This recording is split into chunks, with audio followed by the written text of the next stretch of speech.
All right, so I want to talk today about why mulching is absolutely crucial to successful gardening.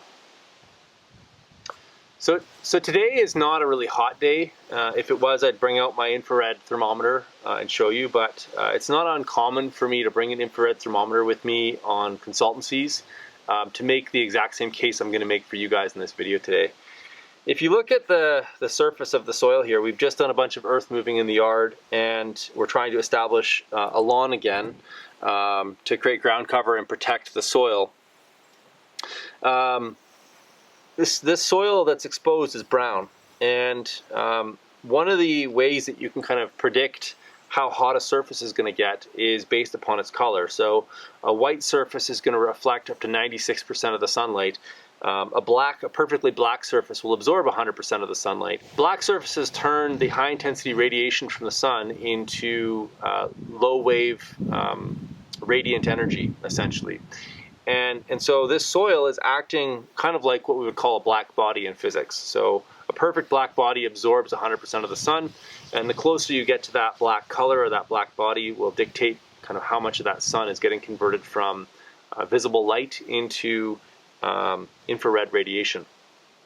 So I've been on properties when we have 100% clear day with exposed soil like this, because people love to rototill and keep their soil exposed to the sun, and the temperature can get 50, 60 degrees Celsius, just baking. And if you look at these plants that are in here, I mean, they really don't have very deep roots. And so when you've got 50 or 60 degrees Celsius on the surface of that soil, first of all, any moisture in here that was present in the soil is going to get evaporated off. Now, if there's any minerals in that water, those minerals are going to get left behind in the soil. And if you do that enough times, especially if you're irrigating with a well, you can end up salting your soil. And so a common sign of salted soil is something like foxtail barley, which is a horrible plant to try and deal with.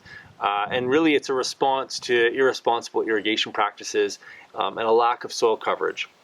And so you might be wondering, well, why didn't we mulch this? Well, it's tough to mulch a lawn. It's just there's a period of time where you kind of have to keep it watered and get this ground cover going, and it seems to be establishing quite well. Another reason to mulch is that a lot of the organisms which do a lot of the work inside of the soil, and they work with the plants, hate sunlight. And so we basically use the top surface of the soil as our mulch layer, which means that all this stuff up here gets oxidized and destroyed by the sun, and it ends up forming a sacrificial layer so that those microorganisms can do their job below it. Now, if we put proper mulch on the surface, then that means that those microorganisms can actually do all the amazing work that they typically do right to the surface of the soil as well, because we've got a mulch layer that keeps the heat as well as the light off of it, and it also increases the humidity in that space, which allows them to do their work. And so just looking at this soil, it kind of gives me the heebie-jeebies, because I know kind of what's going on here. I know that it's not a healthy situation, but I also know that the plants are coming in, they're colonizing, and it won't be long before all of the soil is covered again and has that armor and protection of the plants. Now let's go look at a system where we have been mulching, and you'll see a completely different ecology going on just underneath that mulch layer, and hopefully I'll make a strong case for you to use mulch in your garden this next season. Okay, so I'm in a potato bed right now, and we've got a pretty healthy layer of wheat straw on here. You can already see when I take the wheat straw off that we're getting some decomposition of the wheat straw. So that's food that the microorganisms living on that soil surface are able to get access to. So that's a food source for them.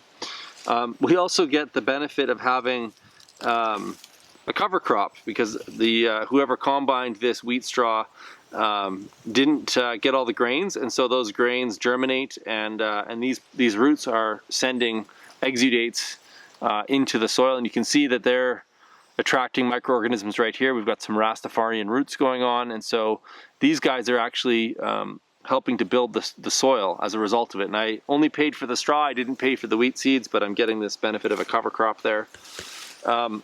And just going to the surface, I'm already starting to see organisms right off the bat. You can see we've got moisture in there. We're starting to get crumb structure going on. Look at all the roots that are in that top inch of soil. And it's the plants and the roots that are actually building the topsoil. I mean, all these roots are going to be dumping carbon into the soil, which feeds all the organisms, which are doing all of our decomposition work. And so it really is about armoring the soil, keeping the sunlight off of it. This enhances moisture retention. It enhances nutrient density. It makes the plants more resilient to heat waves, which we had a lot of this year. And ultimately the goal is to build our topsoil. And so it allows all of those processes to speed up, which ultimately will give us a better garden, more nutrient dense plants, more resilient to pests. And that's the purpose of a mulch. Now, we could talk about living mulches as well. So I'll just change positions and we'll talk about a living mulch right behind the camera there. So for most people, this would just look like a giant mess because people are used to seeing soil and clean, neat rows. But we've actually got crimson clover in here, which is a nitrogen fixer. And when we come through here with our sickle knives, we will chop and drop these plants, which will provide a living mulch. So right now they're creating shade on the soil. They're producing that armor for us, but they're also actively fixing nitrogen. And so each one of these plants is loaded with little nitrogen nodules.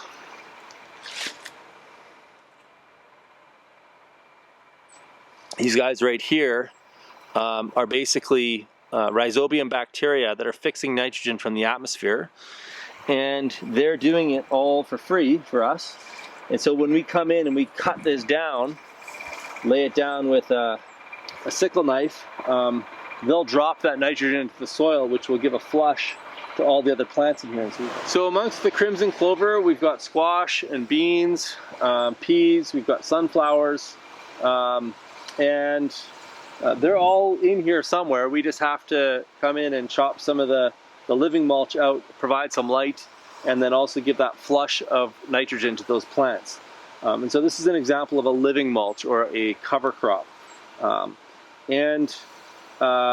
the years, as we continue to do this, that soil is going to be built up really rapidly. We're going to end up with a really nutrient dense soil with all the nitrogen that we're dropping in there. As this stuff gets mulched back down to the ground, it's going to decompose and get consumed by all those same critters. So if you don't have access to a straw mulch, you can actually grow your own mulch in your garden that you can then apply to the sides of plants as well. One kind of note to say just about straw mulch is you want to try and get, it doesn't have to be organic, but it's best to get straw from, barley, wheat, any of the kind of grasses that annual grasses that hasn't been desiccated. So ideally it hasn't been sprayed with Roundup or any kind of herbicides or pesticides. So we're lucky that one of our neighbors is not organic, but they don't spray any of their crops. And so we have really clean straw that we can use in our garden. You'll notice that for people that know their weeds, that we've got all sorts of weeds in here. So this is a pigweed. It's actually edible. We put a ton of manure on this garden this year because we weren't working with very good soils to begin with. And so this is a typical sign that we have lots of free and available nitrogen in the garden. Pigweed is symbolic of too much nitrogen actually in the garden.